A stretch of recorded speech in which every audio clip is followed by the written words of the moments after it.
खुलुमबाय लोगोफोर नोंथांमोन साफ्रोमखौबो आंनि YouTube चेनेलनि गोदान भिडिअ फिन खेबसेबाव गोसो गोथारै बरायनानै लाग्रोबावबाय। आसा खालामदों नोंथांमोना इसोरनि अननायाव मोजाङैनो दङ आरो आंबो बे समाव मोजाङैनो दङ। नोंथांमोननि थाखाय मोनसे गोदान आपडेट लानानै फैलायबाय। अन्नानै आपडेटखौ जोबजासिम नायलांदो। जायफ्रा चेनेलाव गोदान थामहिनबा दिनैसो फार्स्ट टाइम भिजिट खालामदों चेनेलखौ साबस्क्राइब खालामनानै भिडिअखौ लाइक होनानै फैबाय थानाय बुब्लियाव भिडिअ बानायनो थुलुंगा होलांगोन होननानै मिजिंथिबाय।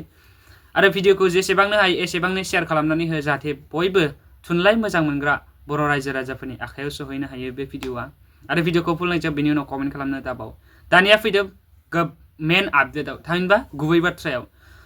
बिनानाव जाय बिजिरथि गयारि बिनानावनि जि खन्थाइ बिजाब बेखेवनाय बेखौ आं प्रिभियास भिडिअआव आपल'ड खालामखांखाबाय।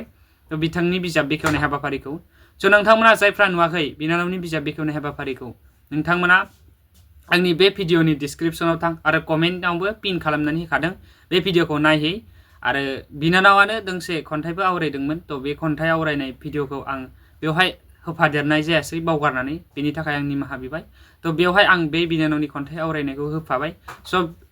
भइसआ बेयाव मिउजिकनि जि साउन्ड बे बक्सनि जि साउन्डआ एसे लासै जादोंमोन, थेवब्लाबो इगनर खालामदो। आं फारायना होनोसै आंनि जि केपासिटि जेखिनि हायो। नोंथांमोना भिडिअखौ जोबजासिम नाय आरो इगनर खालाम साउन्डखौ बेकग्राउन्डखौ जायखिजाया नोंथांमोना ट्राइ खालाम आरो भिडिअखौ फुल नायजोब बेनि उनाव कमेन्ट खालामनो दाबाव। बिनानावनि जि खन्थाइ आवरायनायखौ नायदो।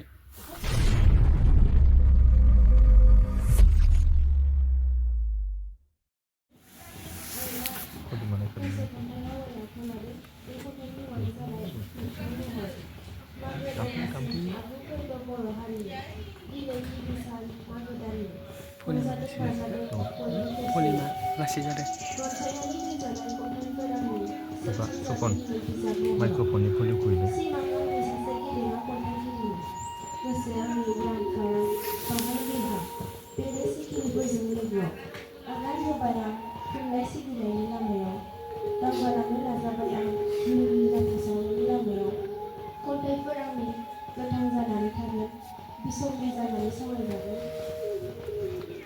इयुन समाव बयनिबो खुगायाव उन्दै बैसोनि लिरजेननाय बे गोरलै सोदोबजों दाजानाय खन्थाइ थारैनो गांसे बिजाबनि महर मोनलायनो बारि सिख्ला जानानै फैनायनि आंनि सायाव समायना बे मुलुगाव गोजोन्थों।